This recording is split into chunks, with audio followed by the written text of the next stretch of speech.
Yeah, and welcome back to part 2 of forging the Gourmet bird and trout knife. Here we are removing the scale from the blade so that it doesn't jam up on our fresh belt. We'll start off by grinding the profile of the blade. We forged at 90% to profile, but there's still some grinding needed to clean everything up nicely.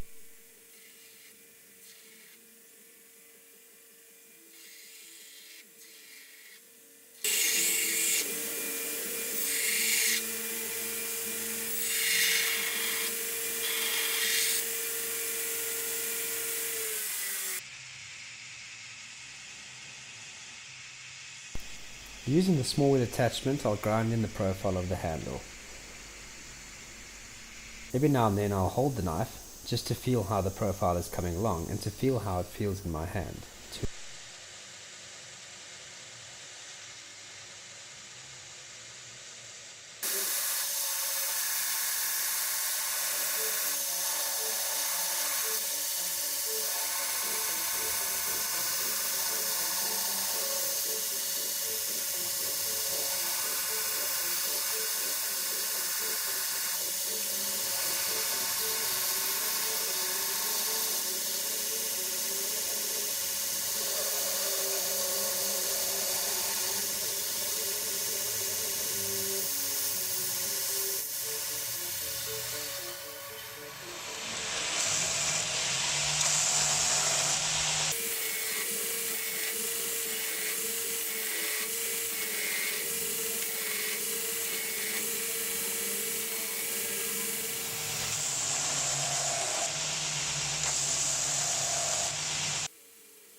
Here we are grinding the flats of the blade as well as grinding the flats of the tang to ensure a good fit for our scales later on. So now that we've forged the shape of our blade, we forged the billet down, we then rough forged the shape of the blade. We've gone and cleaned up the flats where we're going to be putting our bevels in. We've ground the profile of the blade to just about its final profile. We've ground in the flats, we've forged a distal taper, and we've ground them flat from there.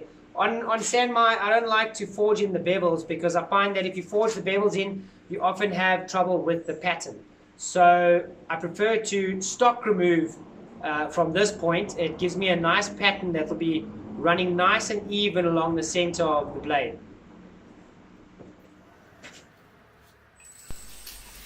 I use marking glue to dye the blade of the knife. This lets me have a reference point to scribe my edge to.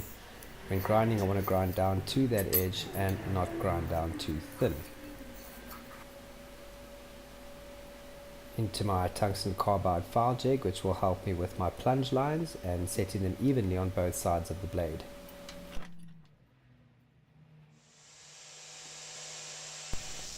I use an old belt to break the edges of the knife. You don't want to use a new belt for this because they don't particularly like sharp corners, and if you use a new belt to break the edges, you'll end up destroying that new belt. Not a lot of fun.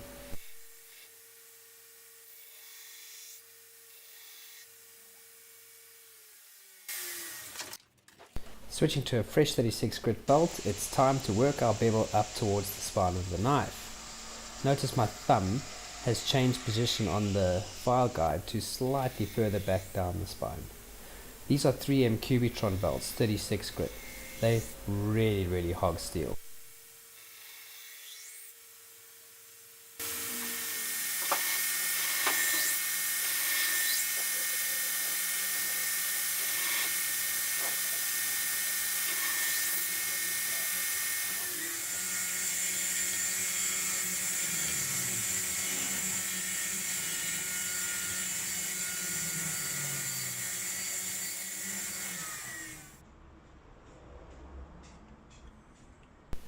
I like to mark my pin placements by eye. I've never really measured or any of that kind of thing.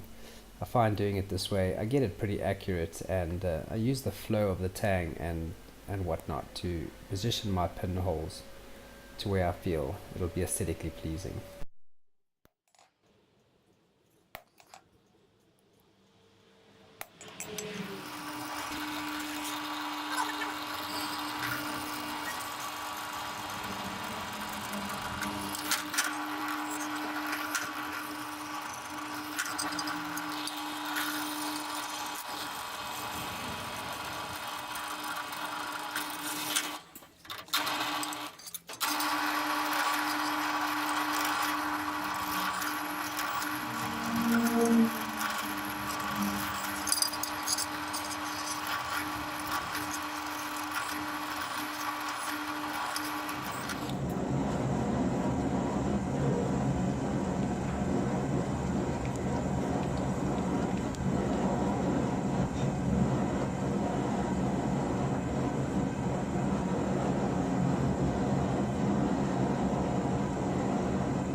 Now that the blade is hardened, we can start preparing it for temper.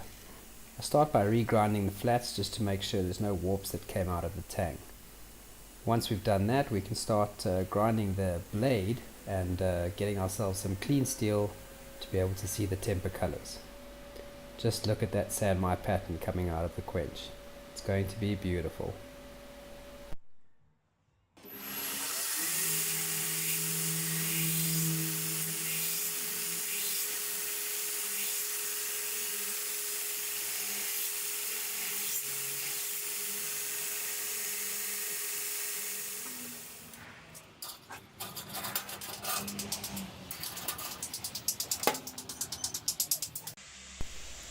Now that the temper cycle is complete, we can start our finish grinding. Here I'm using a 60 grit ceramic belt. I'm reworking my plunge lines as I didn't quite like where they were in the beginning. Do this very carefully and slowly.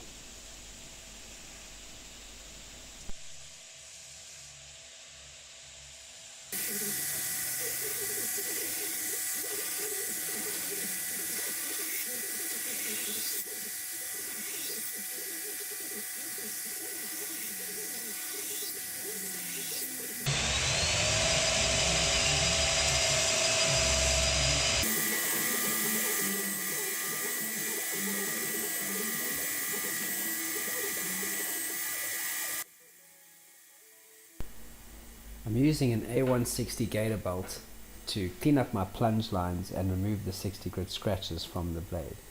From here we'll be moving on to a compact grain belt with the water running, we'll be moving from 180 grit right up to 1200 grit, and the water helps to minimize heat on the blade when going through the finer grits.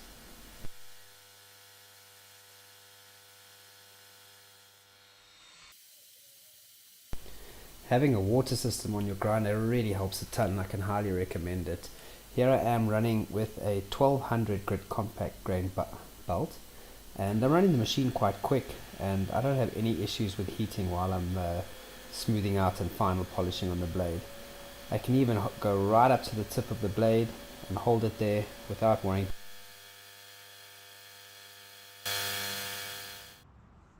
So now that we've finished the polishing up of the blade on the belt grinder and done our little test etch, purely because we're impatient, we're going to start hand sanding the blade up to a 2000 grit finish. This will just allow the etch to pop a lot more. Here's the pattern we have now.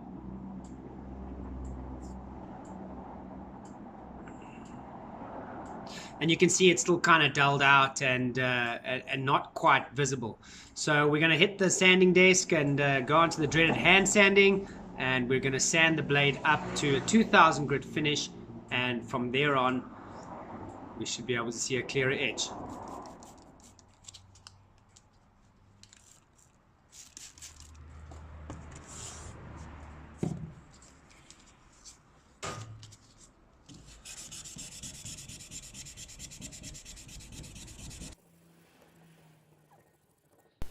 Now the cool thing about running a water system and using those compact grain belts is that when I come to hand sanding, I can start at a 600 grit.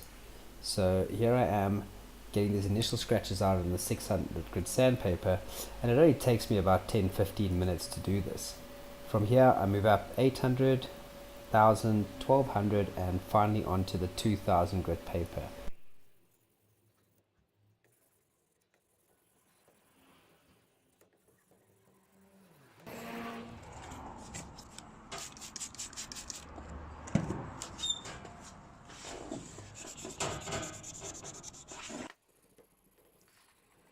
I change direction of the sanding with each grit of the sandpaper I use.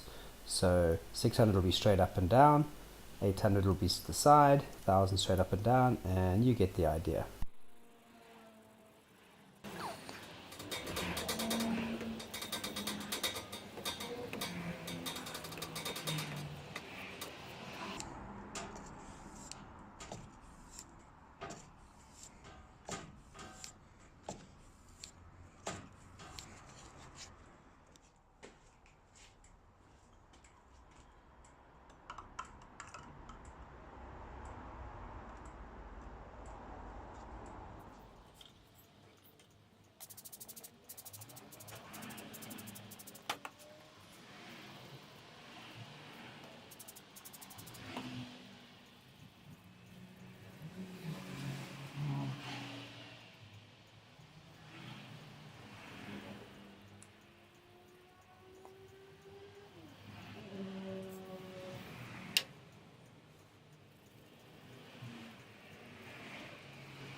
This is a cool little trick I use to mix my epoxy on. Instead of trying to look for a piece of card or some old stick or something to do it on, just lay a few strips of masking tape down, and it gives you something you can peel away when you're done.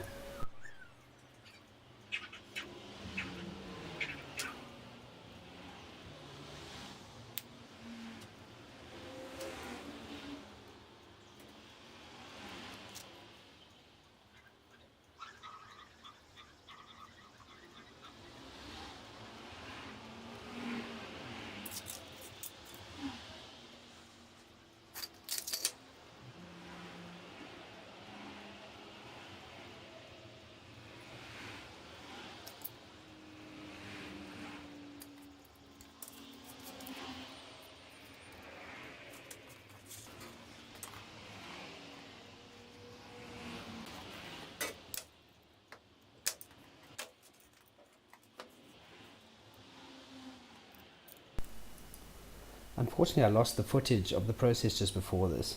But basically, to drill my pinholes through the wood, I put a small bit of super glue on the tang of the knife, and then I'll stick the handle scales to it. This sets, and it's easy to get off afterwards, and it gives you a nice little holding point to be able to drill your holes. That way you don't have to worry about clamps when you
Once the first coat of oil is soaked in, I'll give it another sanding over with 1000 grit sandpaper.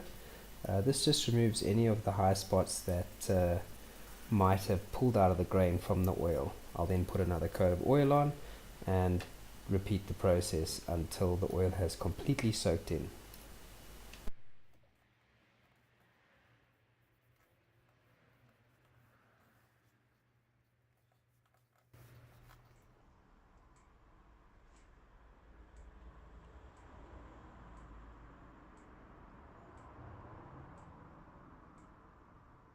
So now we have our completed knife, our 5-layer Gomai bird and trout knife, 1085 core, 15N20, and mild steel. It was a lot of fun making this knife. I really enjoyed taking you guys along for the ride as well. And I hope to see you in future videos. I'll link part 1 of the video down in the description below. Please remember to like the video if you enjoyed it, and subscribe to the channel if you'd like to see more updates. I'd also appreciate your comments in the comment section and would love to converse with you guys.